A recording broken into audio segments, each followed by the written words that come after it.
pass the exam. That aspect of future, of that thing still being, relevant to them in the future is not there.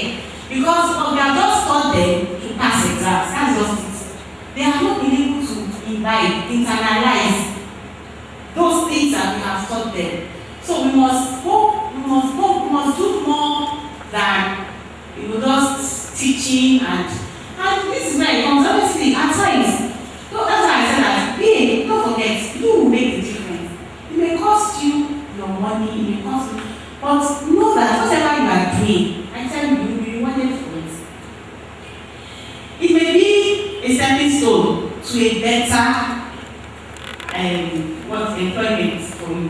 Because you are in the process, you are developing yourself, you are training yourself, and if by the grace of God you find yourself in a higher institution or whatever, you will be able to adjust easily. Even if you go for an interview, you will be able to talk.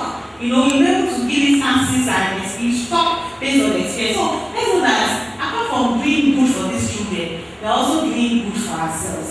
So demonstration is like 30%. Discussion group, when they now come together and they are discussing, they are having group activity. How much do they remember? To 50%. When they practice and you now allow them, okay, do this now. This is what we have demonstrated it. Now I want you to produce your own work. You are going to do this for me after demonstration. You have gotten them to work. They are involved in the process. That's why people give projects. They give them projects, you have taught it, now give them a project for them to go and produce that work. So when they do that, they remember that concept by how many percent? 75%. You see that? And then teach others immediate use of learning. That means that when you get them to, what they have learned, they are now helping somebody else that has a problem. If you have somebody that cannot understand, that has a challenge, you allow them to say it, to show somebody else. They will never forget it. They remember it by 90% because they'll be able to say what they have read, they'll be able to discuss, they'll be able to use it to help somebody else. Let's just do this. I said, how do you see this glass? Do you see it as half empty or half full? Raise up your hand. Is it half empty or half full? Yes, half full. Okay. Why is it not half empty? It's not about half. It's called. It is correct. The head.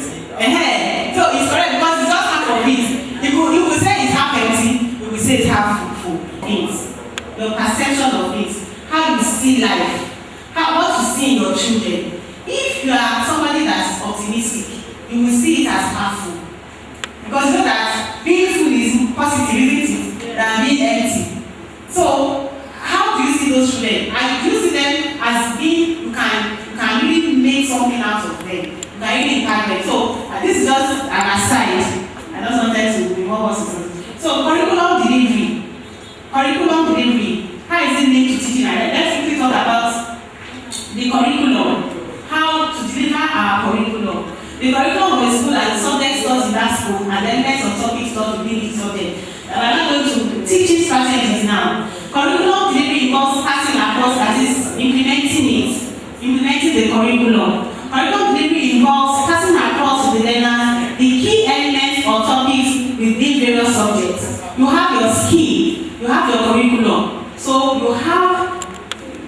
you have this task of disseminating information to the children, making them understand. So I want to elements of curriculum delivery. I actually had some hyperlinks, but I won't go through it. Now, when you are delivering the curriculum, there must be an introduction to lesson. Now, when you want to take a lesson, these are the things you must do. You must do an introduction of lesson. And what do we have in the introduction to the lesson? It consists of 3 parts. It says, in your introduction, you must gain student attention. Gain their attention. That is the beginning of the class. So you must gain their attention. You must, somehow in the lesson. That's the only way. Once you can get them to be interested, you will find out that they will want to know more, they will want to hear. And that depends on, you have to be creative about it. So information and experience is meant to activate students' interest and motivate them to engage in them. So the beginning, look at that, those the things we saw. One said, I know it's boring. Look at that introduction now of the lesson. I know it's boring, but you must do it. You have killed it like pouring cold water, on their spirit. So, extend the objective. You must have objectives in your lesson. When you are doing starting the lesson, let the children know what they stand to gain from the lesson. Today, I'm going to teach you.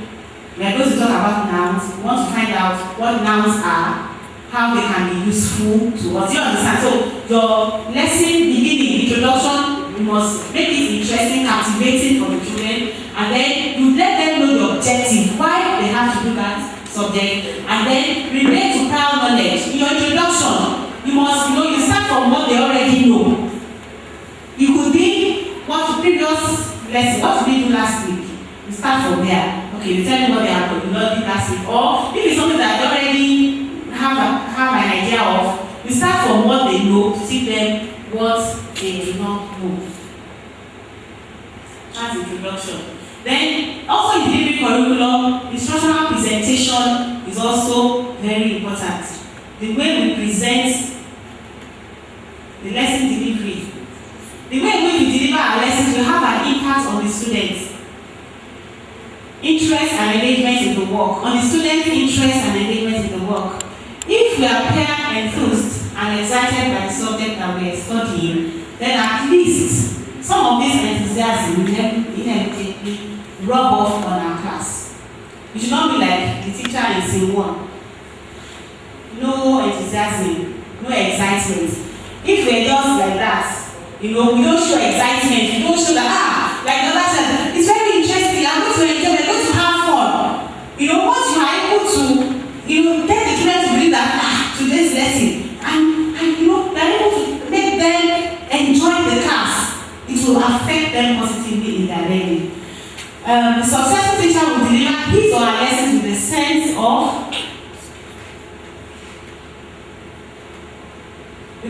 what pace. You are conscious of the time. Everything when you are planning, you can say, okay, my first 5 minutes will be for introduction, the next 10 minutes will be, you already have your pace. Time management is key. Then clarity, like what we saw, you must give clear instructions in your lesson delivery. You must give clear instructions. You must be as simple as you can. Don't speak above the children's level. And over and again, we always meet teachers. Some teachers have problems coming down to the level of the children. They say, I was teaching GS1. Because of that, they can't teach them before. But all these things, it depends on our planning. When you understand that, okay, these children are primary 4, they are primary 2, they are primary 3, you have to come down. The way you teach a primary 1 child is going to be different from the way you teach a primary 6 child. A primary 6 child is natural. A primary 1 child wants to enjoy, wants to have fun. Wants to hear stories, do you understand? So that is where all these things come in. And then energy and enthusiasm, giving the feeling that teacher enjoys what they are doing.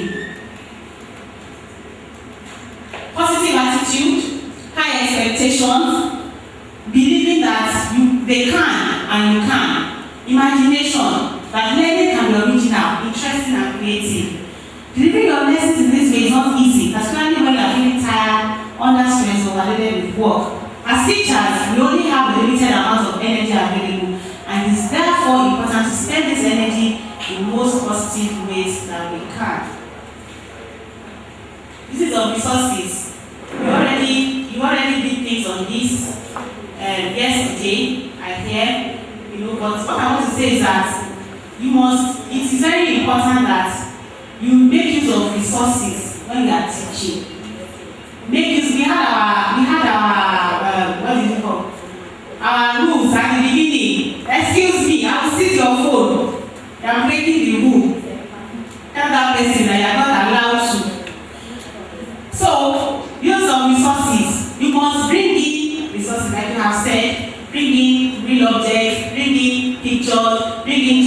having in mind that you have different learners. For children that want to see, you have to show them things. For children that want to do, you have to bring things in that they can also work with. Personalize the teaching, be inventive and imaginative, make the learning active, use all the senses. Knowledge of students.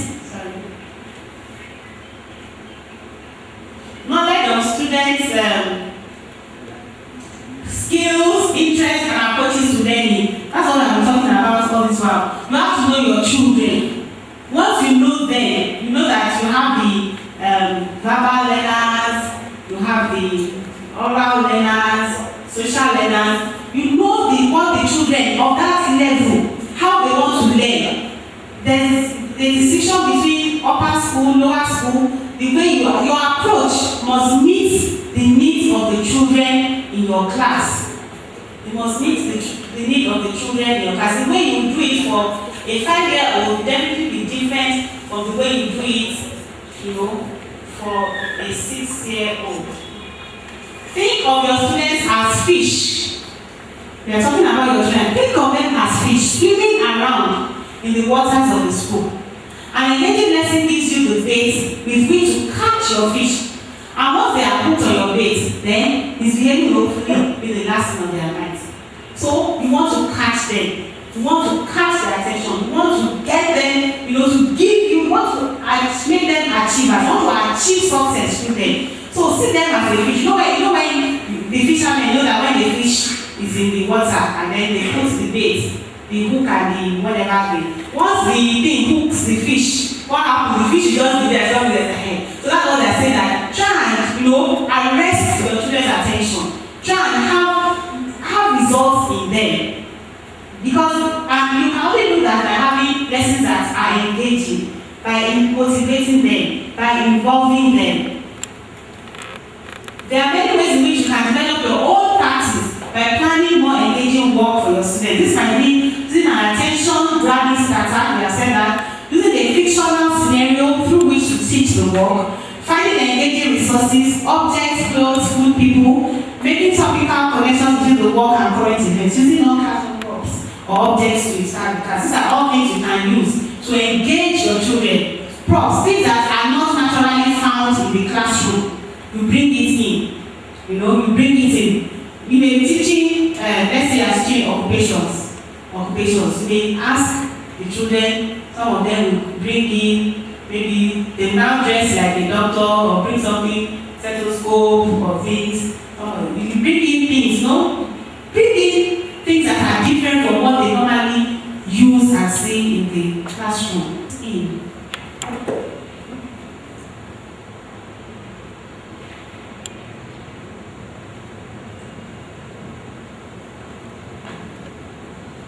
Quality of questions and discussion techniques. Plan and method of assessing students' work. The way you assess your children is also very important. When you talk about, their exercise books, it is important that we encourage them to write well, put their dates, rule their margins. Do you understand? So your method of assessing students' work is also very, very important. The way and time you mark, you should not allow work to pile up. Children must do corrections. It's very, very important. The way your children's notes are speaks a lot about you. It shows, at times, some of this shows how organized the teacher is. The writing, that's because even the teacher has taught herself to write well. And from experience, I know that when you write well on the board, your children also write well because they want to write like you. So they write well and they do things properly. Corrections, you mark your corrections. You don't have to wait for anybody to come and sit on you for you to do these things. Providing feedback during lesson. This is also an important. And then go back and you plan a method of assessing in lesson delivery. When you are delivering your lessons, there must be a portion, a time when you will assess what you have taught. You must there must be a time. That's also part of delivering curriculum. Or else, how do you know if, how do you test that they are able to assimilate what you taught? So there must be a portion for assessing them, and then the way you mark the books is also very important. And you shouldn't have backlog of work on the children's book. Providing feedback during lesson. This is also very important. As you are teaching, you are having, at intervals, you want to receive feedback. You want to know if the children are being carried along. You ask them questions on what you have done, as you are going back, as you are maybe you have moved 4 steps. After 4 steps, you go back 2 steps again. Ask them questions on what you did on step 2. You want to receive feedback.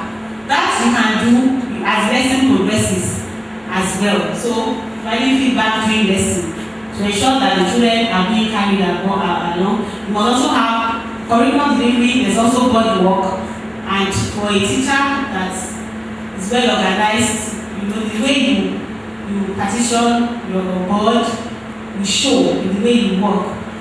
Your body work mustn't be scattered, mustn't be rough, mustn't be confusing, because at times if you get to somebody's class, the person may be teaching English and what you have on the board is math. You wonder. At times the person is teaching today is 27th, you see the date of 26.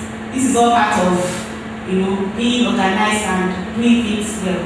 So your body work, and then when you are writing, you write in such a way that the children can see what you are writing. And the body work also, the lesson delivery is also to if you are not teaching in abstract. You are not teaching in abstract. For instance, we are talking, we are teaching. Definitely, you must also write on the board those things that you are saying. It was for them to see what you are saying. So you cannot just say you are teaching and all through you don't write anything until you get to the time when you want to give them classwork.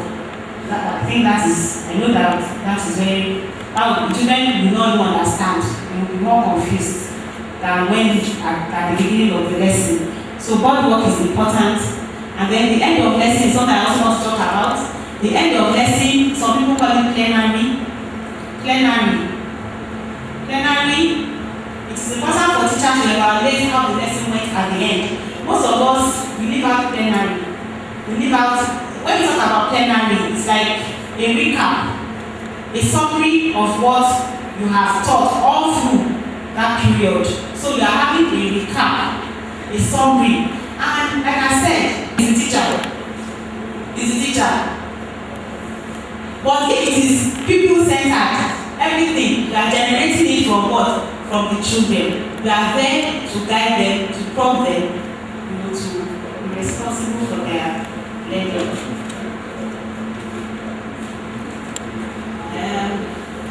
So these are some of the aims of plenary. To summarize, consolidate learning. By the time they are saying everything that you have learned from lesson, you are consolidating, you are strengthening learning, and even to help you prepare for the next class.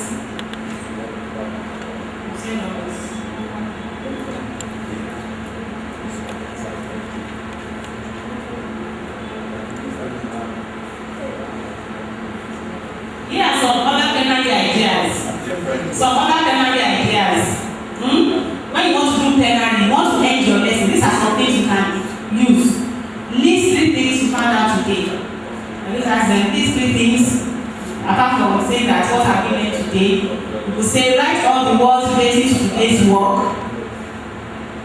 You could say, create a mnemonic to today's idea. Know a mnemonic.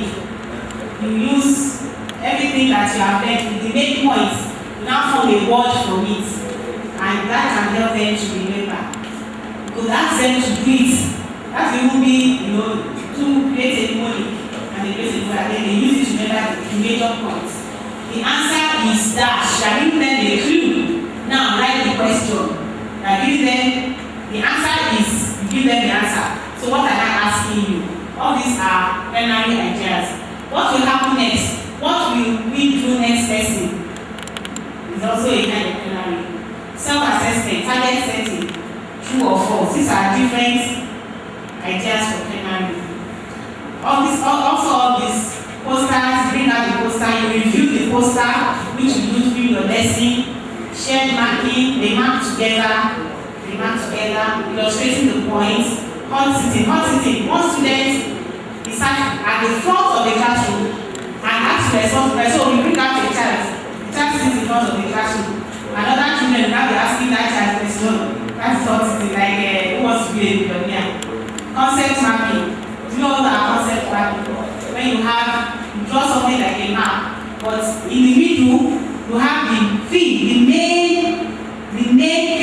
main topic, and then every other thing that relates to that topic you begin to use arrows to, for instance, I think I did something like this. Supposing you are teaching something like letter writing, I put in the middle here, letter writing, then I now put an arrow showing the informal and formal. This helps the child to quickly remember everything you have talked about. So this is something. Letter writing, there are two types. There's formal, there's informal. Then here I put the arrow. I put arrow going in and out, friendly letters. That's showing that informal letters can also be called friendly letters. Down here I put business letters. You understand? So something like this is the concept mapping. You can use it for any subject. English, social studies, and all the others. Show the story. Group of students are asked to act out a sequence of events with voice-over commentary. So they can, whatever, maybe it's something that has to do with a story, the children will now come out and act it out. Student as a teacher, one student assumes the role of a teacher to explain concepts to the class in their own words. So you now bring out the child. And the child now comes out and says everything that he or she has learned during the lesson.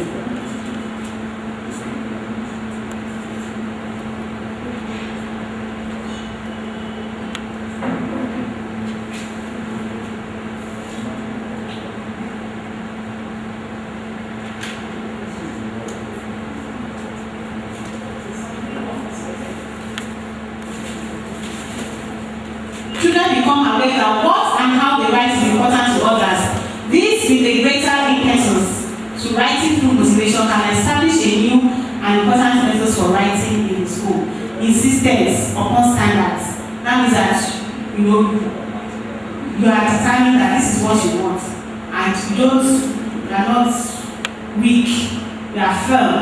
You are allowed the standard. You are not going to bend yourself. You are going to whatever you want. This is what's supposed to be, and you maintain that in the class.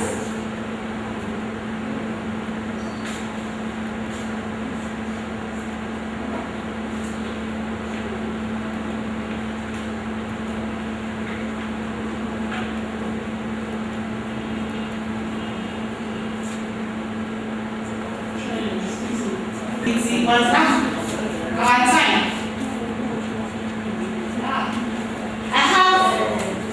I'm going to give you, I have this one printed out. This can help me with this. Let's all look at it together. Because I understand we will not be able to see it. Let's look at that.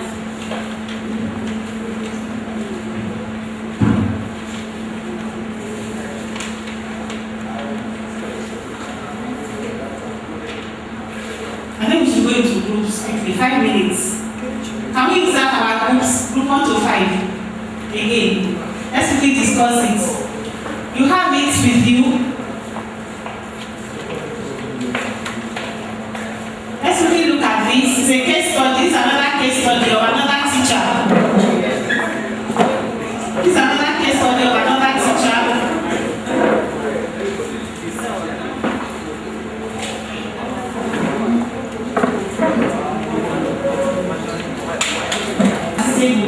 As the students got into the classroom, he made this to no attempt to control the noise of the students as they settled for the day. Lesson began eventually, almost 10 minutes behind, with Mr. Nika writing the subject and topic on the board. He then asked the students to open their grammar text to a particular page. Teacher then went back to his chair and sat down, and from there he began to explain the basic elements of the topic. About half of students who were not close to Mr. Anika's were not fully participating in the lesson. To this, the teacher made half-hearted attempts to bring attention to the lesson. This was not quite successful, even as some students joined the teacher to caution the other students that were not paying attention to the lesson. In the course of Mr. Anika's lesson, one of the students reminded him about an assignment he gave them at the last lesson. He thanked the student and asked her to go around the class to collect the said assignment. Quite a number of them had not done it and therefore did not submit. When this was reported to Mr. Anika, he warned the offenders of the consequences of not completing assignments. This led to stories of different students he had taught over the years, and now he handled those who were in the habit of not doing assignments. He also talked about his children and also his grandchildren. As Mr. Anika began his stories, a few of the students simply brought out other books and started working on subjects that were different from the one the teacher was teaching them. Some others started conversing with their friends. One of the students was overheard telling his friend about the strictness of Mr. Anika when he taught his older sibling about 7 years earlier. Mr. Anika later asked the students to read as exercise as a homework assignment. This was to be submitted the next day, with the earlier assignment that was not done by most of the students. As the bell was rung for break and he dismissed the class, one of the students informed him about the 2 students who were not present for the lesson because they were ill. About 10 minutes later, one of the teachers came